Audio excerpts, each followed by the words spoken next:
What's up? Welcome back to another video with Walk It Off Sports. First, if you're new around here, make sure you like the channel, subscribe. I mean, those things are free. We're a brand new channel, just starting, and we're just doing it for fun. Talking all things college football. Obviously, talking Georgia football, as that is my favorite team.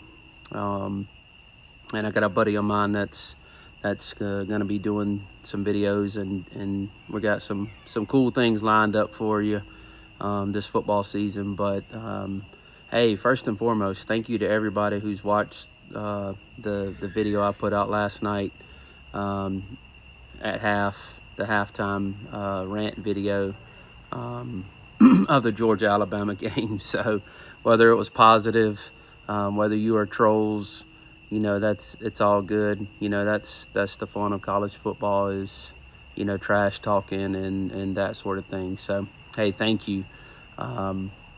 Any reaction is an interaction, so that helps the channel out a lot. Thank you to all of you guys who have liked the video. So share out the videos for us.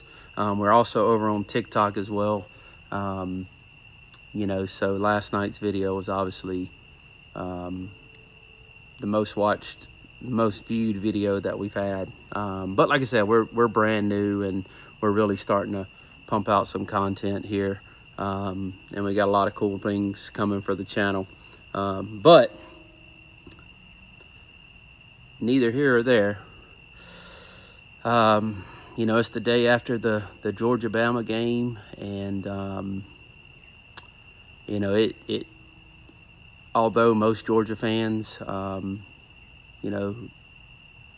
didn't, we know the history of the Bama-Georgia series. And I'm more so talking about since Kirby got there. I mean, he came in 2016 and now 1-7 against Alabama. So, it hasn't mattered who the head coach has been, hasn't mattered the players on the field, hasn't mattered who is on the coaching staffs. Bama just, the bottom line is they just own Georgia. Whatever it may be and whatever reason it may be, it's something mental there. And granted, Bama's a good team. They had that hiccup against Florida State, but Kalen DeBoer was facing the same kind of critics, right? Like, he can't win on the road in big games, and that sort of thing. And unfortunately, last night he won. Bama just dominated our defense, and there's a problem. There is a problem in Athens, and we're going to get into it on this video. But just kind of recapping last night, look, Ty Simpson's 24 of 38, 276, 2 touchdowns. He averaged 7.3 yards per pass, QBR of 90. Rushing wise, Bama rushed for 117 yards, but they only rushed for 3 yards a carry. So defensively on Georgia's side, I think we did a great job of stopping the run. They got Jan Miller back, which, he's coming off of injury, so of course he's probably still not 100%, if I had to guess. But he's a great running back, and Georgia was able to hold him, to only 46 yards. You look at, Georgia here, and here's the thing. Everybody wants to talk about Mike Bobo and his offensive play calling, and everybody puts the blame on Bobo. Whether it's good or bad, Bobo's to most Georgia fans, Bobo's an issue. Bobo was an issue to most Georgia fans in his first stint when Mark Richt was there. And one thing you guys will find about me is, being a Georgia fan, is I'm also a realist fan, right? Like, I'm gonna give my opinions and thoughts on the game. And no, I'm not a coach, but when there needs to be criticism, I mean, I'm gonna voice my opinion, but I'm also not going to blame a coach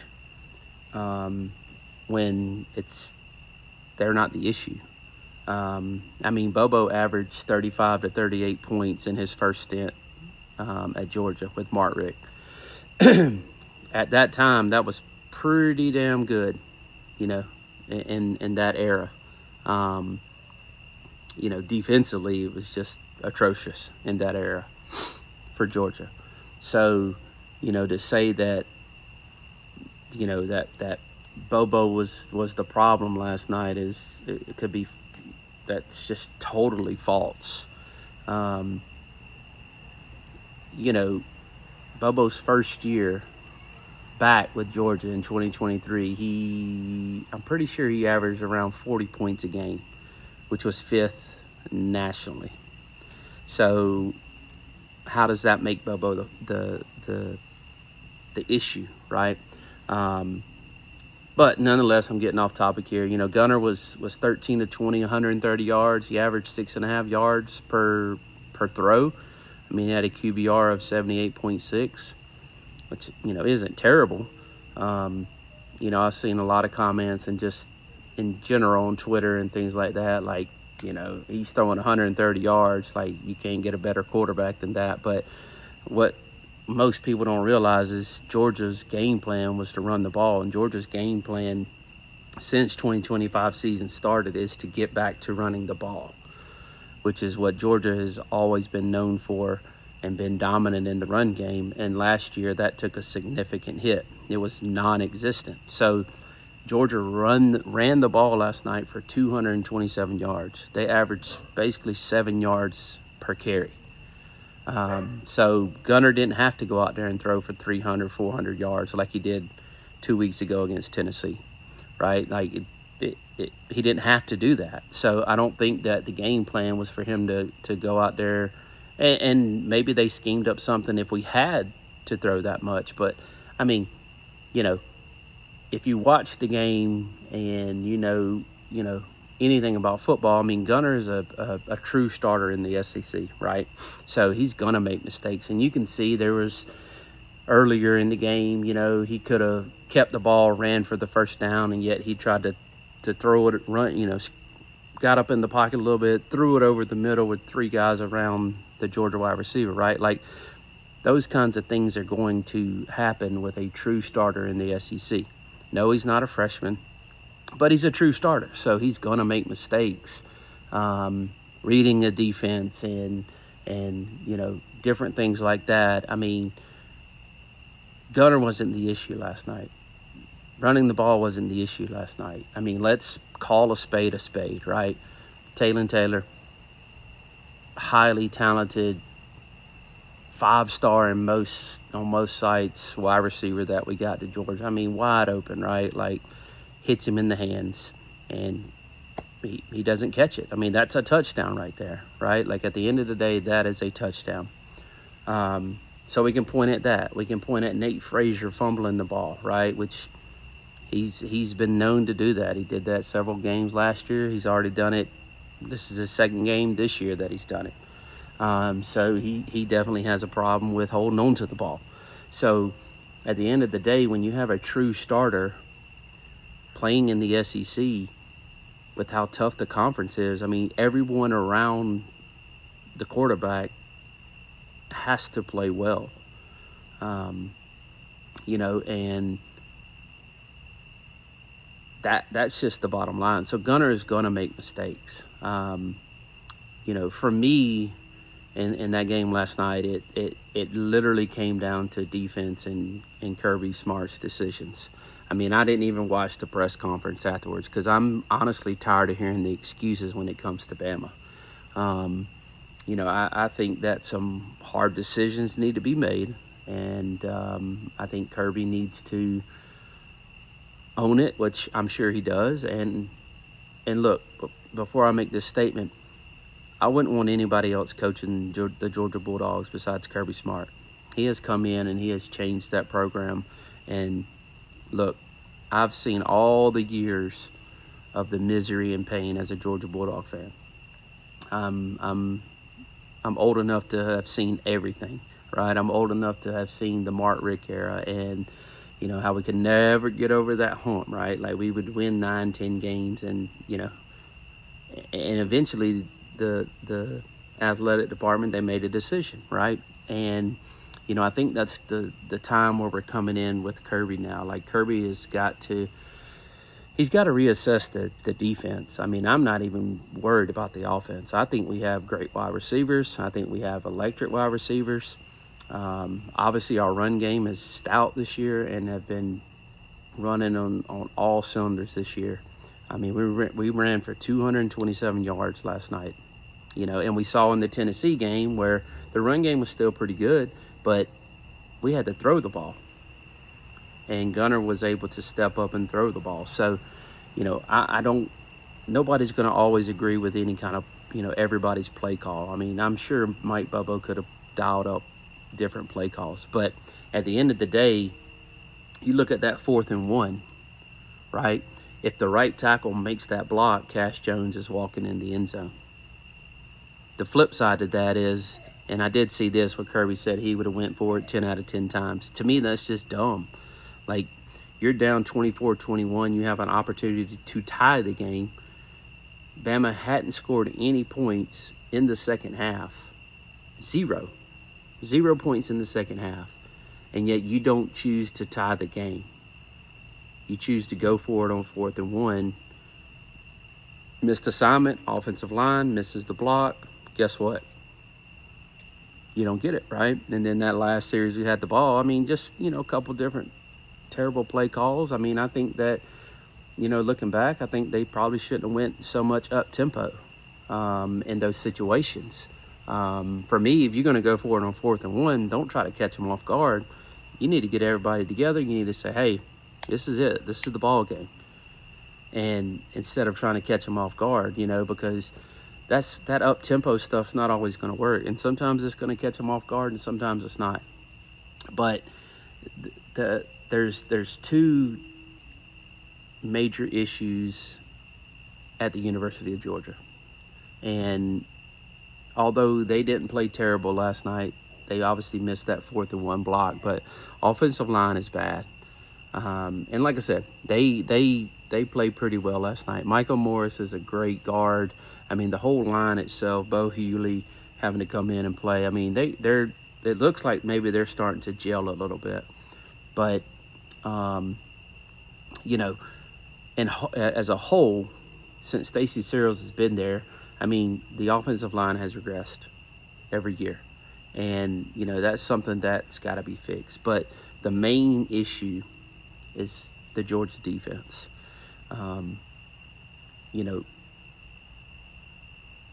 Glenn Schumann is not the Glenn Schumann that we all think is the Glenn Schumann when Will Muschamp's not on the sideline.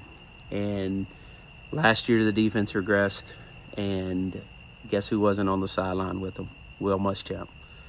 This year he's not even on the sidelines at all. I mean, he's still on the coaching staff, and I'm sure he still helps them, but in-game situations when Will Muschamp was there in 2023 with Glenn Schumann, the defense was totally different. Just to give you from a number standpoint, 2023 our defense ranked 11th nationally in points per game, ranked 11th nationally in yards allowed, and ranked 4th nationally in total defense. Okay? Only stat I need to give you for 2024 is they ranked 30th total defense. And guess who was not part of the defense in game situations on the sideline or in the booth was Will Muschamp. And as much hate as Will Muschamp got as a head coach, you cannot discredit his defensive coordinator capability. And, I fully trust Kirby to when it comes to the defense, but I mean, Joey Aguilar just torched the Georgia defense in the secondary. no pressure. Ty Simpson, the man had all night to throw, and all he did was just pick us apart. Now, did the defense step up in the second half? Yes, but every time we play Bama, for the majority of the times, we're giving up these. We're letting them score all these points in the first half, and then we don't score enough in the second half. So. But what's the bigger issue is, yes, it's Bama, and yes, I'm tired of losing to Bama, but the bigger issue is the defense. And if we can't get our defense together, if we can't get pressure on quarterbacks, if we can't, create turnovers consistently, and we can't get that quarterback on the ground, if we're playing a team with a decent quarterback, they're going to just torch the defense. And that, to me, that's the biggest issue. It's not the offense. Outside of the offensive line, I mean, they look terrible against Austin Peay and Marshall, right? They look better against Tennessee, and they look better against Alabama last night, outside missing a few blocks. But that's the thing, is if your offensive line don't play good, then guess what? Every play call that any offensive coordinator makes is going to be a bad play call, because you're not going to get the full results of that play. If your guard don't pull the right way, then that run might not work the right way. If they don't pass pro the right way, then that pass might not get thrown. If they don't block downfield, then you may not pick up that screen or that bubble screen or whatever. And people talk all the time about the bubble screens. Every team in college football is throwing bubble screens. So as much as everybody talks about and hates it, and Mike Bubba, all he does is throw bubble screens, guess what? Every team in the country's doing it. Guess what? Alabama did it with offensive linemen on the outside last night. So at the end of the day, the offense has to do their job around the quarterbacks, and that's just what it comes down to. But the bigger problem and the biggest thing about this video is that the defense has got to change. If Glenn Schumann can't get the job done, then Kirby needs to make a hard decision. And I said it last night in my halftime video, you need to take over the play calling, Kirby, on defense, because we know what kind of defensive genius you were and are. But I seen something today too where it was saying somebody said Kirby ain't let Glenn Schumann call his own defensive plays or something like that. And I'm like, that just sounds dumb. Because if that's the case, then that means Kirby doesn't know what he's doing on defense, which statistically we know that's false. It's just, nobody wants to continue to lose to Bama. And guess what? We got to play them in 2026 in Tuscaloosa. And guess who ain't picking Georgia to win? Me. Because this year I did go into it and thinking man, there's just no way. 33 game home win streak, right? At night in Athens. Bama's coming in. Kirby's tired of losing to him. And yet I just knew, the point spread was 2.5. And I'm like, there's just, I don't know, it's a pick 'em game, right? But, Bama did Bama things against Georgia. And it seems crazy, right? It seems, and this is no dig at Bama, but, they lost to Florida State bad. They lost to Vandy and OU and Michigan last year, but it doesn't matter, man. When they have Georgia's number and they have Kirby Smart's number. So we'll see. We'll let the season play out and see what happens. And, that's the good thing about the 12-team playoff is, Georgia can't afford to lose another game, right? And the reality is the way our defense played last night and played against Tennessee, we may end up losing 3 games. We still got Ole Miss, which beat us last year as well. So still got to go on the road to Auburn, which is just a tough place to play. Whether Auburn's good or not, it's a tough place to play. So for me, it's bigger than the Bama game. Yes, we want to win that game, but the defense is starting to become a problem. I thought coming into the season, our defense, based on talent and the roster and that sort of thing, I mean, I thought they could be a tad bit not as good as the 21 defense, but a little bit better. But like Ellis Robinson, I mean, even for me, I was like, why is he not playing last year?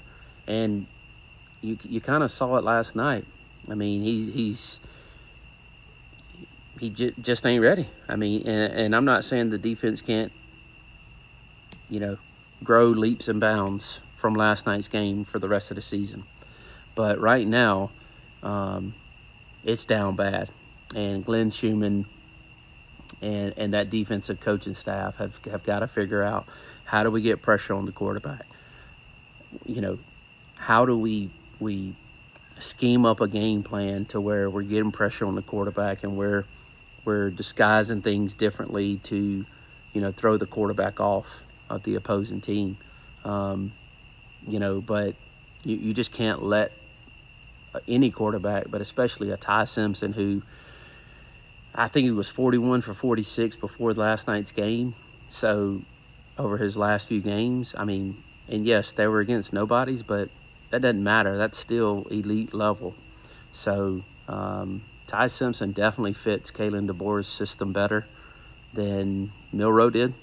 And that's obviously, you can tell that when it comes to the passing game. So with all that being said, I mean, it's always going to be Go Dogs around here. It's always going to be bleeding red and black. So thank you again to everyone who watched the video last night. And, make sure you share it out to all your football friends that you know.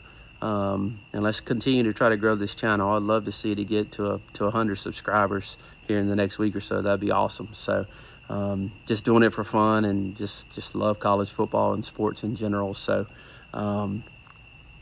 thank you guys for watching, and go give us a follow and everything on TikTok as well. So thank you for your time, and as always, Go Dogs.